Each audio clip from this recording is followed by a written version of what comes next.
en Canal de Historia.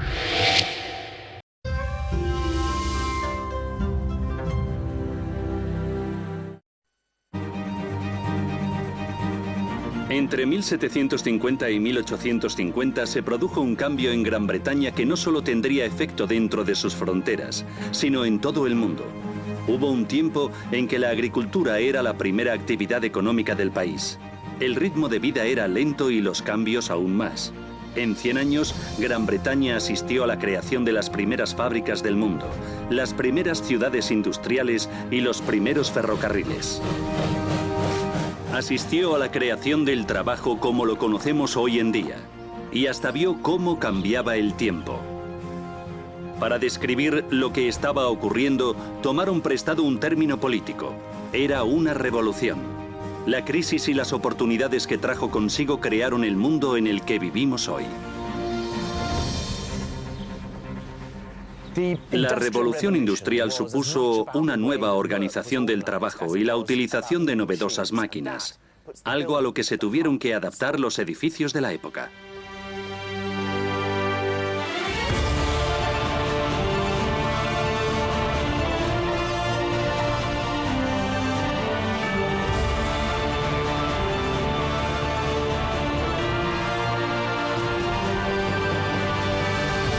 Edificios que inspiraron Gran Bretaña. Revolución. La revolución industrial tenía un aspecto, un sonido y un olor nunca vistos. Creó grandes ciudades y grandes barriadas. Niños de 6 años trabajaban hasta 16 horas diarias. El pueblo, envuelto en una espesa capa de hollín y polución, vivía al ritmo que marcaban los relojes de las fábricas. Imaginamos la revolución industrial como una época de mugre, miseria y fábricas terribles, con chimeneas siempre humeantes, pero esa no era su intención.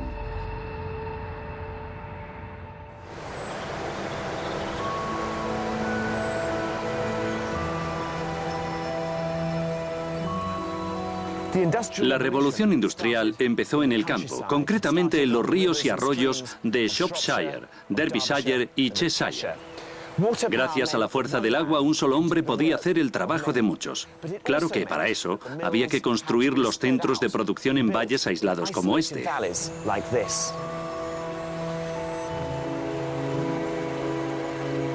La revolución industrial empezó con la tecnología de la Edad Media. Hace siglos que se utilizaban molinos de agua para moler el grano. Lo que cambió en la década de 1750 es que se encontró la manera de utilizar la fuerza del agua para hilar algodón. Entonces comenzó un proceso que ya nunca se detuvo: la mecanización, que multiplicaba el trabajo del hombre. Los nuevos empresarios se peleaban por conseguir una de estas novedosas máquinas.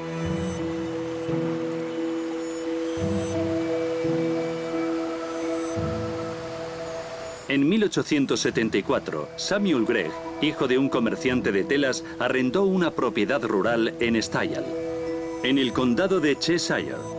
Eligió este lugar por el río, junto al que pretendía construir un edificio revolucionario.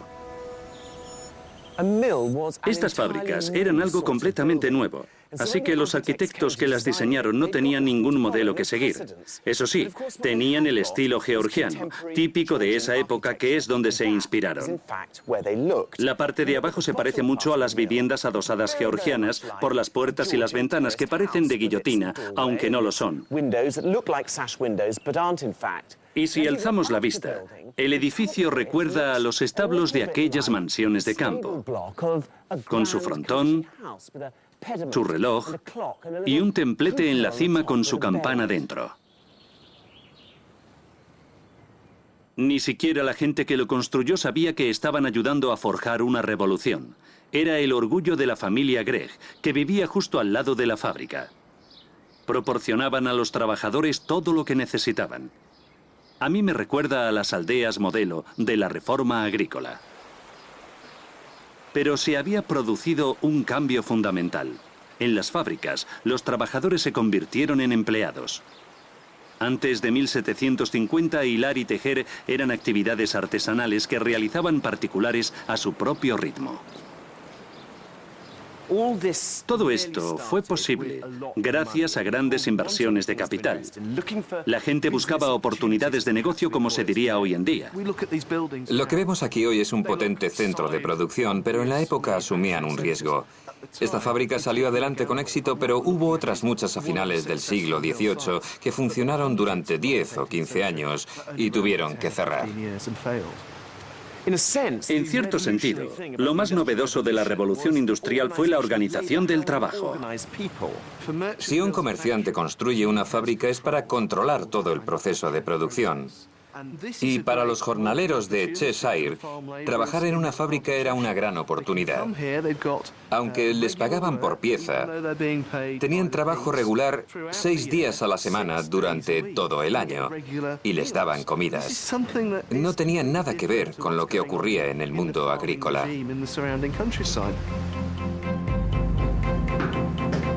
Estamos tan acostumbrados a las fábricas, las oficinas o los centros de atención al cliente que no nos extraña que un edificio exista por y para el trabajo.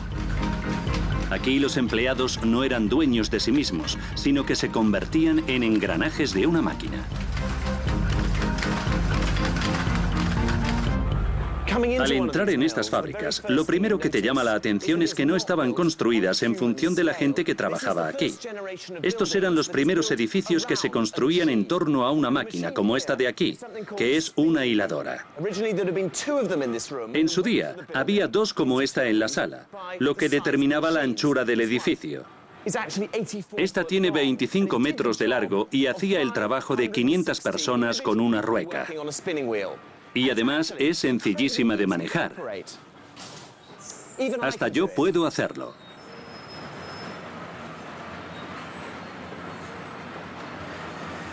Un hombre y 2 niños eran suficientes para hacerla funcionar.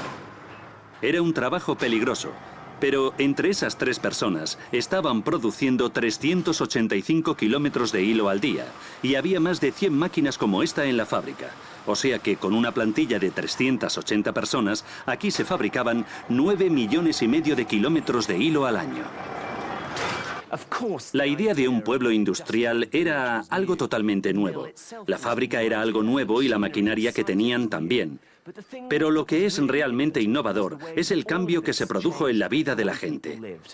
Aquí se inventó el trabajo de 9 a 5, es decir, el trabajo que conocemos hoy. Para la gente que trabajaba aquí, el mundo moderno era una realidad. Para el resto del país, la vida continuó prácticamente igual. La industria estaba encadenada a los ríos. Gran Bretaña estaba al borde de una revolución, pero antes de que esta cambiara a todo el mundo, había que liberar las fábricas. El idilio rural de las primeras fábricas desapareció con la llegada del vapor.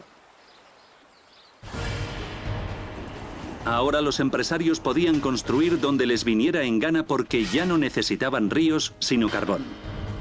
A principios del siglo XIX, pequeñas ciudades mercado como Leeds, Glasgow o Birmingham se transformaron en grandes ciudades que dieron lugar a un nuevo tipo de vida. Aquí es donde nació el universo dickensiano de barrios obreros, trabajo infantil, humos, hedores y fábricas infernales. El epítome de todas ellas era Manchester, la capital mundial del algodón.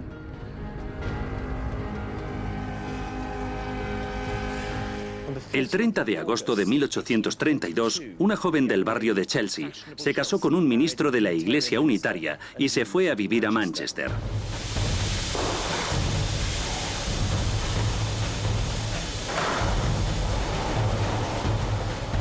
Se llamaba Elizabeth Gaskell, y lo que vio en la ciudad que abanderó la revolución industrial fue algo sin precedentes.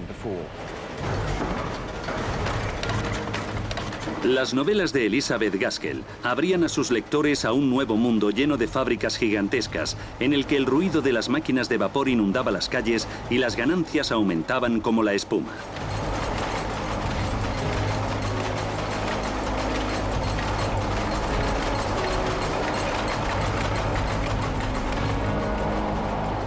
Nadie hasta entonces había visto, oído u olido una cosa así.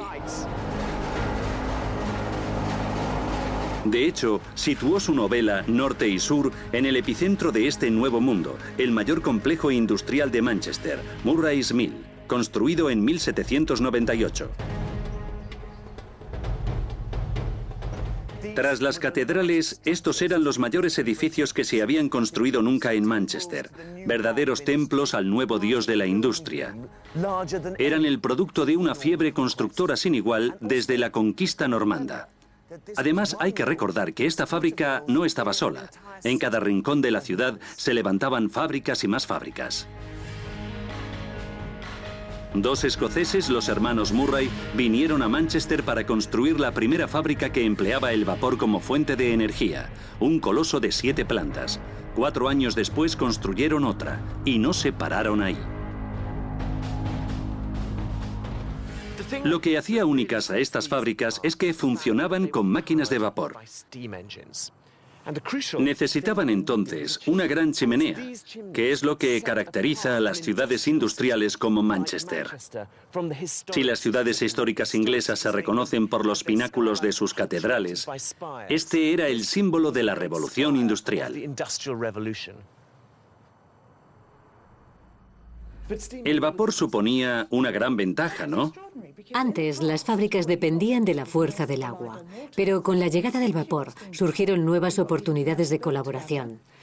Podían compartir la infraestructura o la mano de obra, y eso es lo que define al mundo moderno. Está claro cómo eran las fábricas de la época, pero no me imagino cómo sería esto en la época victoriana funcionando a pleno rendimiento. Era un auténtico sistema de producción, desde que se descargaba la materia prima de los barcos que venía de América, hasta que llegaba aquí donde se convertía en hilo. El ruido tenía que ser infernal, algo que nadie había oído hasta entonces. Las máquinas eran toda una novedad. La verdad es que debía ser imposible oírse hablar.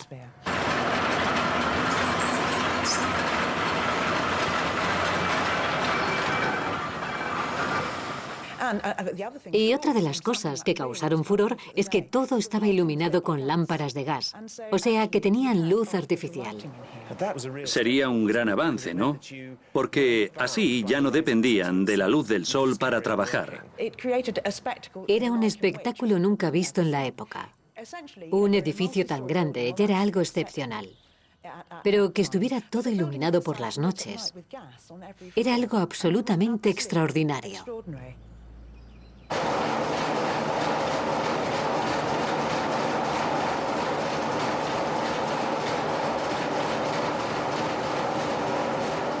¿Y qué le parecía a la gente?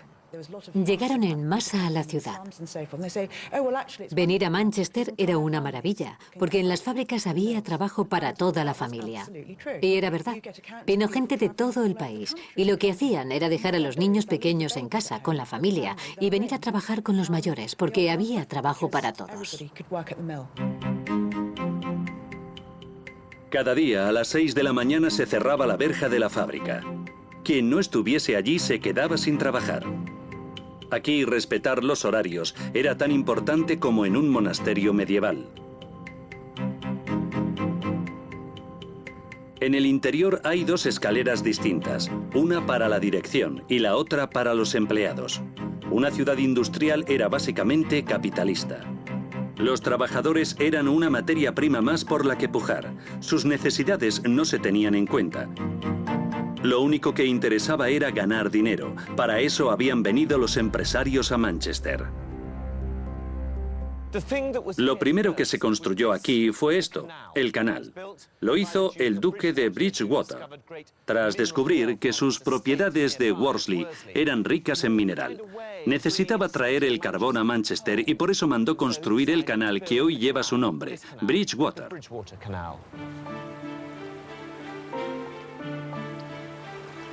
La decisión de este astuto aristócrata es la razón por la que existe el Manchester que conocemos hoy. Hasta entonces, el transporte de grandes cantidades de carbón no era rentable. El coste del desplazamiento hacía que perdiera mucho valor. Los canales cambiaron esa situación. El carbón se abarató y podía transportarse por agua hasta las mismas fábricas. Al otro lado del canal estaba Liverpool y los barcos que transportarían las telas de Manchester a todo el mundo. En 1900, Manchester tenía más canales que Venecia. Pero la revolución de los transportes no terminó con los canales. Tras esta sobria fachada georgiana se encuentra la otra maravilla que trajo el vapor: el ferrocarril. Estamos en la línea Manchester-Oxford, construida en 1830. Esta es la primera estación de trenes de pasajeros del mundo.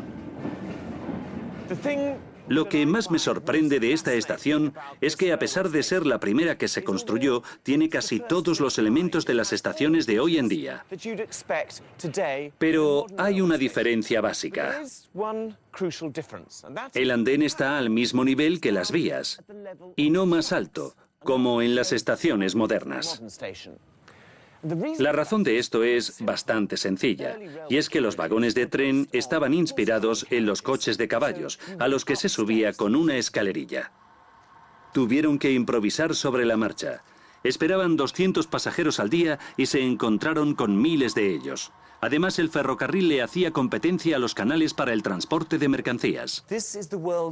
Este es el primer almacén ferroviario del mundo. A primera vista no parece nada del otro mundo. Está hecho de madera y ladrillo, como la mayoría de los almacenes desde la Edad Media. Pero sí que tiene un elemento verdaderamente innovador. Los vagones de mercancías llegaban por la vía principal y entraban aquí después de darles la vuelta en una plataforma giratoria. Para facilitar la descarga de bultos pesados, los ingenieros echaron mano del modelo que conocían, el de los canales, y construyeron una especie de muelle, y fue así como nació el andén.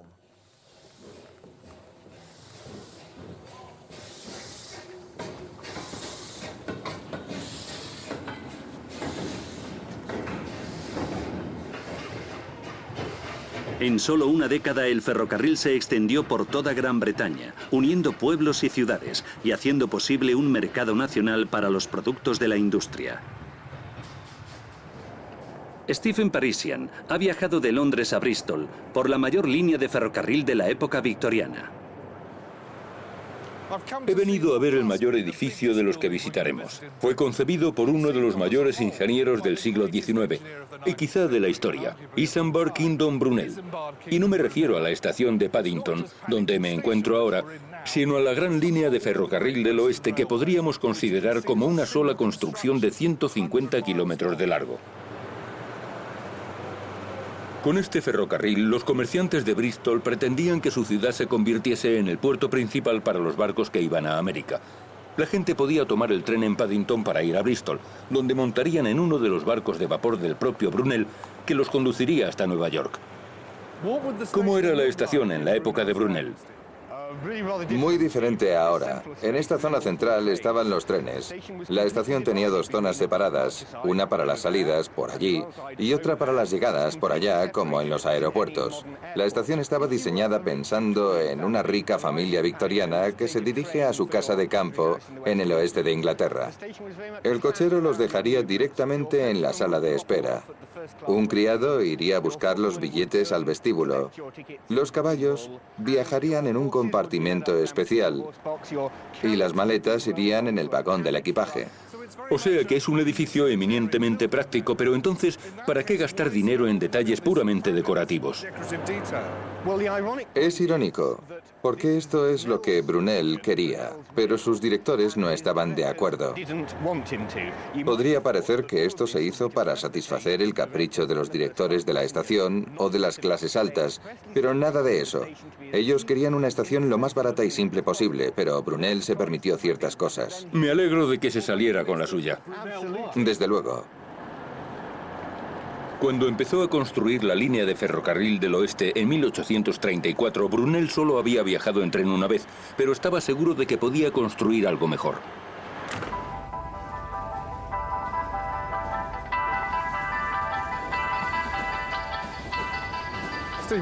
¿Qué velocidades se alcanzaban en aquellos primeros viajes? Esta compañía tenía las locomotoras más rápidas de la época. Los trenes express alcanzaban los 70 kilómetros hora. En aquel entonces nadie había viajado ni a la mitad de esa velocidad. Cada vez que abría una línea de tren, la gente se ponía eufórica, porque para ir a un sitio que antes estaba a 2 días de viaje, ahora solo se tardaban 4 horas.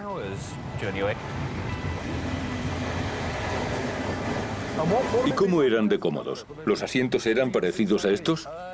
Si viajabas en primera clase, ibas comodísimo. Asientos de terciopelo rojo, ventanas de cristal. Los criados o los comerciantes viajaban en segunda, donde no había cristal en las ventanas y los asientos eran de madera maciza. Y si eras un trabajador, la compañía ni siquiera consideraba que pudieras viajar con ellos. Así que era un transporte muy elitista. Sí, mucho. Sin embargo, los vagones de mercancías podían llevar pasajeros cuando viajaban por la noche, aunque no fue una medida muy popular. Gladstone, que era el presidente de la Cámara de Comercio, introdujo una ley para obligar a las compañías a ofrecer al menos un servicio diario entre todas las estaciones a un precio de un penique la milla. Le llamaban los trenes parlamentarios.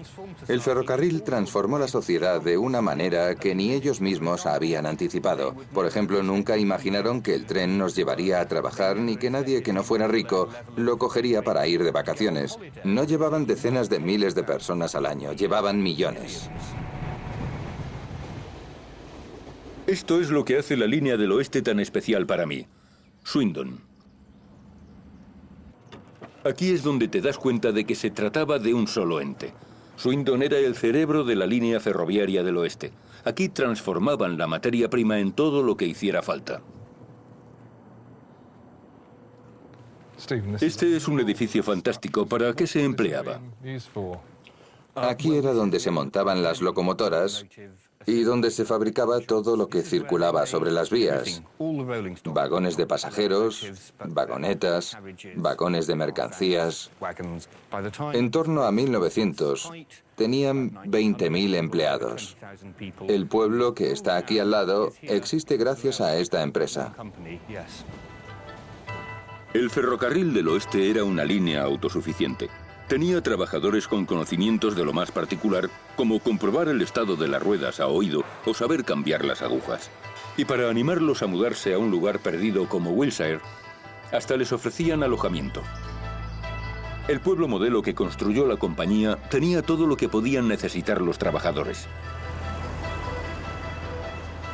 Y aquí está lo mejor de todo. Este pub se construyó para los ingenieros de locomotoras, aunque ahora se llama el Cricketers. El de enfrente era para clases un poco más bajas, como los constructores de vagones, y ya entonces se llamaba el Glue Pot. El ferrocarril incluso cambió el tiempo. El mediodía solar en Bristol se produce 8 minutos más tarde que en Londres. Claro que, ¿a quién le importan 8 minutos? Pues a quien hace el horario de los trenes, y por eso crearon lo que se llamó la hora ferroviaria. Desde noviembre de 1840, por decisión de la Compañía Ferroviaria del Oeste, Bristol pasó a tener la misma hora que Londres. En Bristol, Brunel revistió su innovadora estación al estilo Tudor en un intento por ocultar su revolución con una arquitectura familiar. Pero su ferrocarril llegó demasiado tarde. Antes de que la estación abriera, Liverpool ya había ganado la batalla de los puertos y los propios barcos de Brunel acabaron trabajando en el río Mersey. Eso sí, demostró cómo se ha de hacer una estación de tren. Los horizontes de la gente de a pie se volvieron inmensos. El ferrocarril supuso una transformación inimaginable para la Gran Bretaña del siglo XIX y sus efectos todavía se dejan notar hoy en día. La línea de ferrocarril del oeste no solo es el mayor proyecto de construcción que he visitado, sino también el de mayores consecuencias. El ferrocarril fue el adelanto tecnológico que más atención acaparó en la época victoriana. Además, inspiró grandes obras de arquitectura y acortó las distancias de una manera insospechada. Conforme avanzaba el siglo XIX, las ciudades industriales se impregnaron del mismo espíritu de grandeza. Como resultado de ese orgullo, se construyó uno de los mayores edificios de estilo clásico desde la caída del Imperio Romano.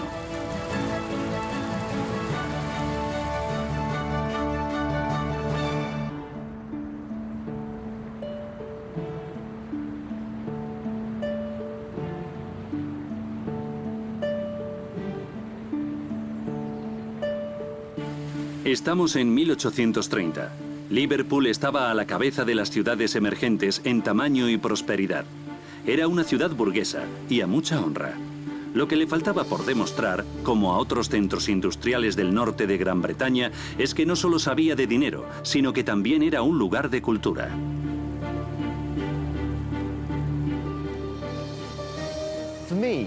Para mí, esta es la ciudad más exitosa y espectacular de la época victoriana. Se sabían más sofisticados y ricos que otras ciudades como Birmingham o Manchester. Y con respecto a Londres, intentaron superarlos, si no en calidad, en tamaño. Bienvenidos a la Acrópolis de Liverpool.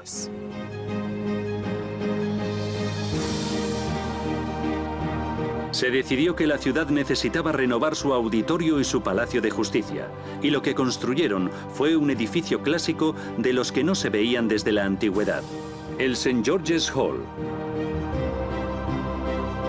Tras una fachada que miraba al pasado se escondía una tecnología que pertenecía al futuro.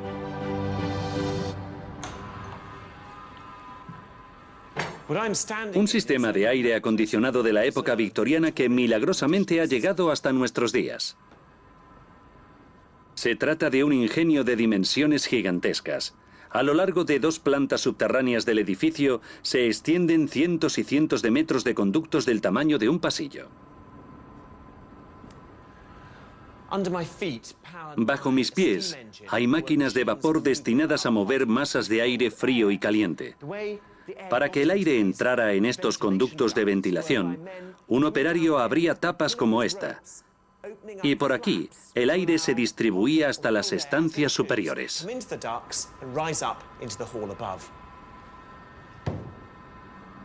Hasta había un termostato, también enorme, como no. Y no solo era cuestión de abrir o cerrar el paso del aire. Cada puerta tenía un tope con el que poder regular la corriente de aire.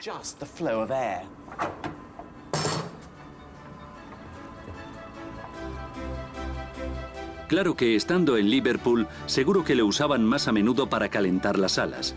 Es un ejemplo más de la doble personalidad de este edificio y de los comerciantes que lo construyeron porque arriba, lo que veía el público era la antítesis de la modernidad.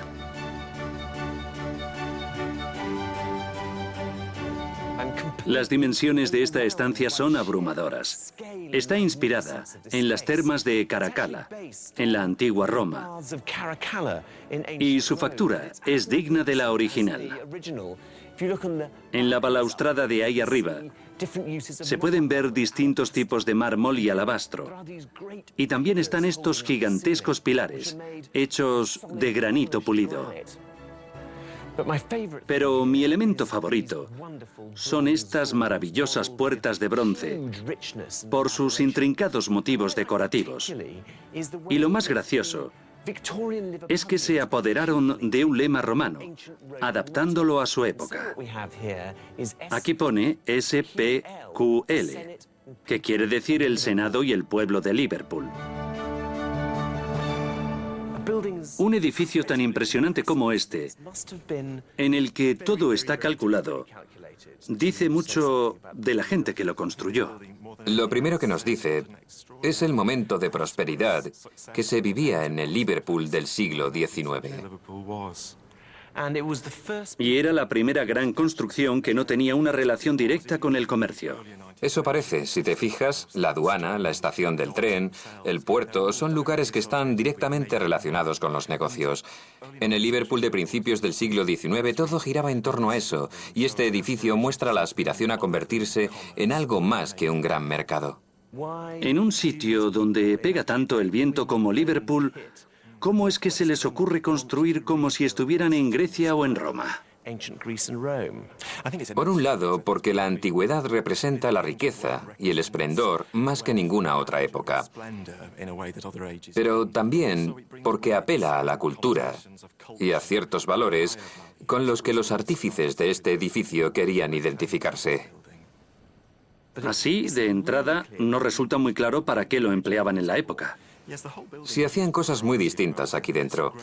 En este gran salón se solían dar conciertos. Por eso tenemos este magnífico órgano a nuestra espalda. Pero estaba abierto a todas las clases sociales, ya que se celebraban actos de beneficencia. El alcalde ofrecía aquí varias cenas y desayunos al año para la gente con menos recursos. En cierto sentido, daba igual a qué se dedicase. Lo importante es que estuviese ahí. Este edificio es el resultado de una crisis identitaria que afectaba a todas las ciudades emergentes. En este caso, la solución pasaba por recurrir al pasado.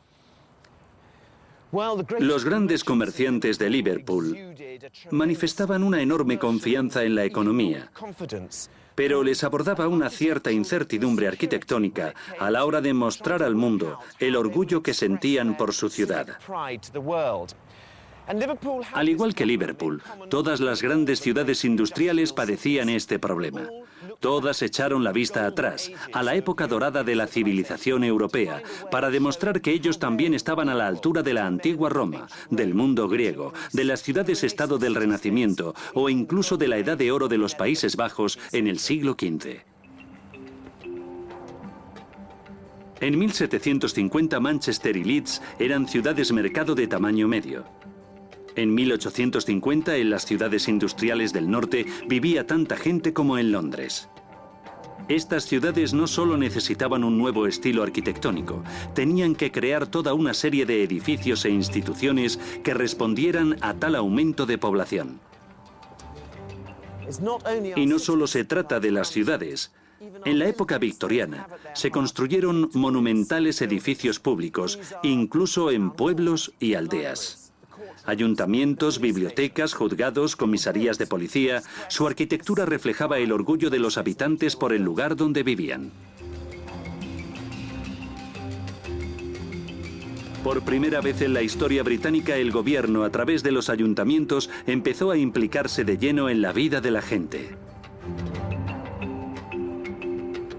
En la época victoriana, se construyeron hospitales, los primeros parques municipales y las primeras viviendas de protección oficial, como esta calle de Manchester que se llamaba Sanitary Street, en referencia a su excelente sistema de saneamiento. Se inventaron una serie de infraestructuras cuya importancia hoy pasamos por alto. En resumidas cuentas, lo que hoy consideramos una ciudad nació de un ideal de la época victoriana. No solo crearon nuevos tipos de edificios, sino también la forma de construirlos empleando los materiales de la revolución industrial. Sin querer, inventaron un nuevo estilo que no escondía sus avances técnicos por cuestiones estéticas. Empezó a forjarse una revolución que daría lugar a la arquitectura moderna. Ed McCann ha estado investigando las nuevas posibilidades de construcción que ofrecía el hierro. El hierro es uno de los materiales más importantes que surgieron de la revolución industrial. Estamos acostumbrados a verlo en las máquinas, los ferrocarriles y los puentes, pero también revolucionó el mundo de la construcción. He venido a Shrewsbury, a esta decrépita fábrica, que aunque parece un edificio de ladrillo normal y corriente, su forma de emplear el hierro lo convierte en el antepasado de los rascacielos. Cuando se construyó esta fábrica de lino de Ditherington, no pretendían añadirle más pisos de lo normal. Decidieron emplear el hierro por una razón totalmente distinta. ¿Por qué es tan importante este edificio? En primer lugar, porque es el primer edificio en emplear una estructura de hierro, pero lo más importante es que colaboró al desarrollo de edificios más resistentes a los incendios. Durante la segunda mitad del siglo XVIII, se produjeron fuegos catastróficos en muchas fábricas. Las llamas se extendían rápidamente por el edificio y lo arrasaban todo. En torno a 1770 se comenzó a investigar en esta dirección y una de las primeras ideas fue sustituir los suelos de madera por estas bóvedas de ladrillo, con lo que el suelo en sí ya no ardería y ayudaría a contener las llamas entre un piso y otro.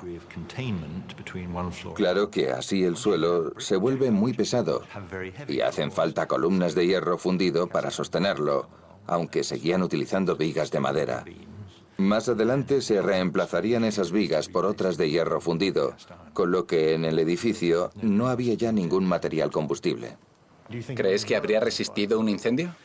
Si se produjese un fuego enorme, la dilatación de los materiales acabaría reventando los muros, pero un fuego más pequeño se podía controlar, y ahí está la clave de su éxito.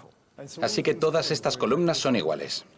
Sí, cada una tiene varias partes distintas. Son los primeros pasos de un sistema de construcción modular. Si te fijas, aquí se puede ver cómo encajaban las distintas piezas. Esta es la base de la columna y se apoya en un hueco de la viga al cual también va la columna del piso inferior. Este sistema se repite en todos los pisos. Para ser el primer edificio de la historia que tiene una estructura de hierro, no lo hicieron mal. Nada mal.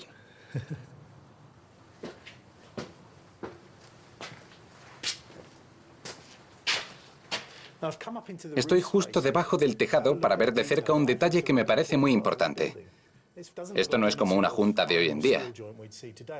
Lo han hecho como si fuera una viga de madera, lo que demuestra que la construcción con hierro todavía estaba echando a andar. No sabían soldar estas dos piezas, pero solo tardaron unos años en descubrirlo, y fue entonces cuando se empezaron a construir edificios mucho más grandes que no sería posible hacer con madera. Así es cuando las cosas se pusieron interesantes de verdad. Las fábricas empezaron a explorar las posibilidades que ofrecía la primera novedad en materiales de construcción desde la época de los romanos. Esto sí que es interesante. En 1867 se construyó la estación de tren de Lime Street, en Liverpool. Ahora ya sabían todo lo que se podía hacer con el hierro. Supuso toda una revolución en el mundo de la construcción. Desde la Edad Media, al utilizar madera y piedra, era imposible hacer un techo de más de 15 o 20 metros de envergadura. Este de aquí tiene 65 metros de ancho. En su época era la cubierta más grande del mundo. ¿Para qué querían una cosa tan grande?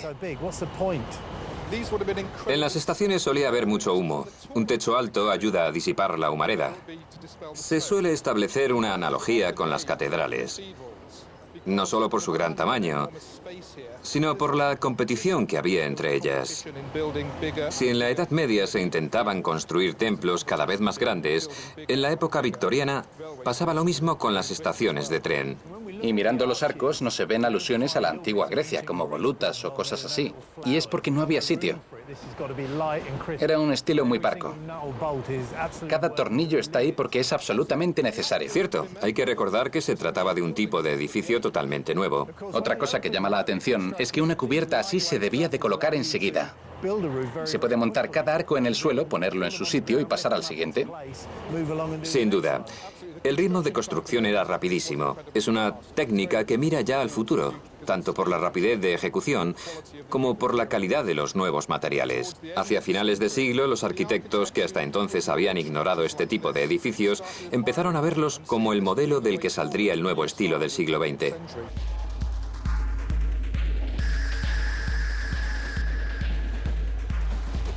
Tres años antes de que se construyera esta estación, un arquitecto de Liverpool construyó un edificio que hoy consideraríamos plenamente moderno.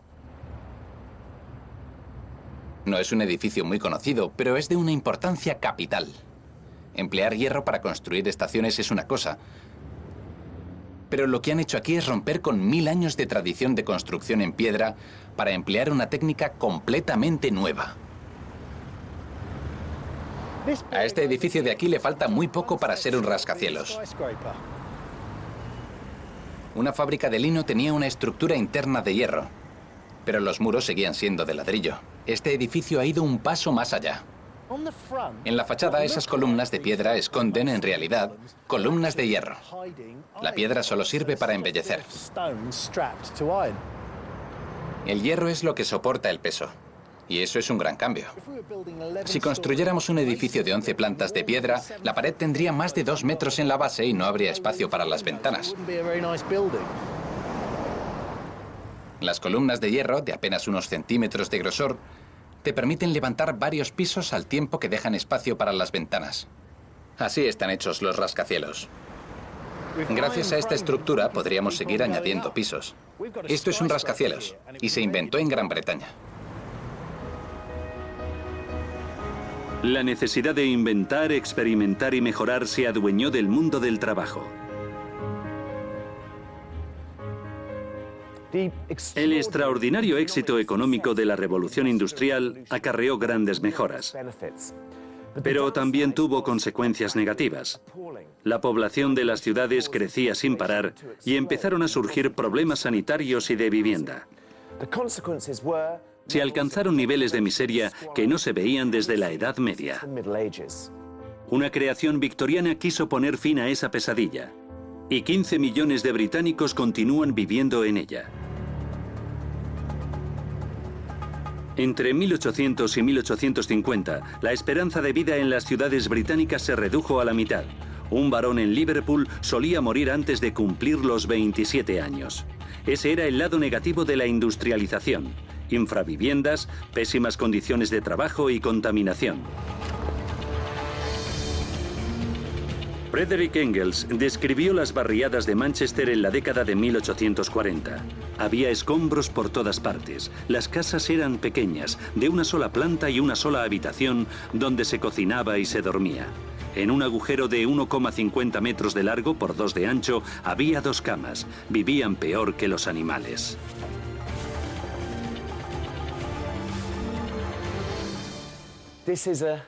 Este es un sótano que ha permanecido cerrado desde hace unos 150 años. No se sabe si este en concreto estuvo habitado durante la Revolución Industrial, pero familias enteras vivían en espacios como este. Y no me refiero a familias con 2 hijos, sino con 6 o 7. Vivían en condiciones miserables, sin instalación sanitaria, ni agua corriente ni desagües. Aquí había una chimenea. Era el sector más pobre de la sociedad. Aquí hay una puerta y una ventana que están tapiadas. No estaba tan oscuro como ahora, pero el frío y la humedad tenían que ser terribles.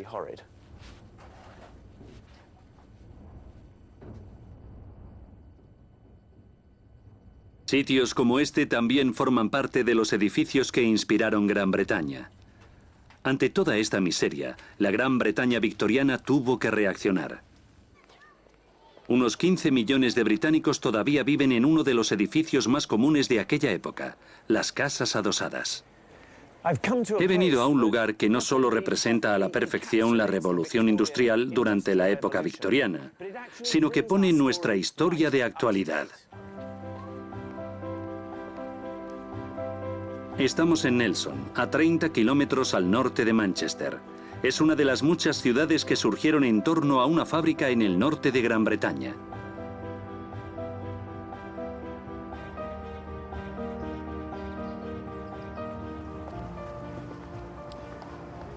Así que la existencia de esta ciudad y toda su riqueza se debe a la industria textil. Sí, y lo más sorprendente es que hace 150 años esto era una zona rural. El incremento de la población fue espectacular. De 3.500 personas que vivían aquí en 1864 se pasó a 39.500 a principios del siglo XX. Es increíble. La razón de este aumento era la cantidad de gente que se necesitaba para trabajar en la fábrica de tejidos. Para tejer se necesitaban 5 veces más empleados que para hilar. En 1864 se reunió un comité formado por 10 adinerados empresarios locales para mejorar la calidad de vida de sus trabajadores. Ellos decidieron el diseño de las calles en forma de cuadrícula y que tuvieran una anchura adecuada. Hicieron hincapié en la instalación de servicios de saneamiento, de agua corriente, la recogida de desperdicios y de cenizas y la instalación de alumbrado público.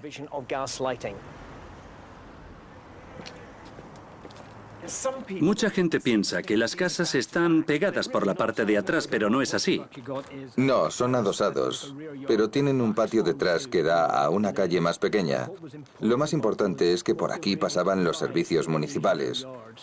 Aquí detrás estaba el retrete, la carbonera y el depósito de ceniza. ¿Qué es ese de ahí, no? ¿O es el de abajo? Las dos puertas daban al depósito de ceniza, pero servían para cosas distintas. La de arriba era por donde la señora de la casa echaba las cenizas. La puerta tenía dos bisagras aquí y se enganchaba al otro lado. Después, por la noche, venía el servicio de recogida con un carro, por eso tenía que ser ancha la calle. Sacaban la tapa de abajo, vaciaban las cenizas y las cargaban en el remolque. Luego esa ceniza se usaba en otros procesos industriales. Un sistema muy limpio. Y muy moderno. El mundo industrial de hoy en día se inventó en las ciudades del norte de Gran Bretaña. Manchester, Liverpool, Leeds, Birmingham, Glasgow, Belfast. Por primera vez en la historia británica, el centro de gravedad del país se había desplazado hacia el norte. 150 años después, igual que había llegado, la industria desapareció repentinamente. Pueblos como Nelson surgieron al calor de la revolución industrial. El final de esa era, hace solo 30 años, abrió un gran interrogante. ¿Qué hacer con las fábricas, los canales y todas estas calles? Esa es la pregunta que tenemos que responder ahora. Gran Bretaña se convirtió en la primera sociedad postindustrial del mundo. Las fábricas son ahora modernos lofts, almacenes o sede de empresas de Internet. Encabezamos la revolución industrial y ahora también somos los primeros en enfrentarnos a sus consecuencias.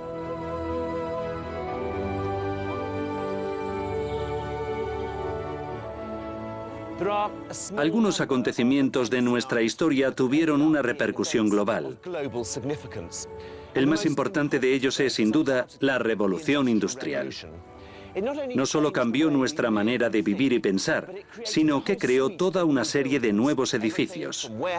Almacenes, fábricas, estaciones de tren, son construcciones que inspiraron Gran Bretaña y transformaron el mundo entero.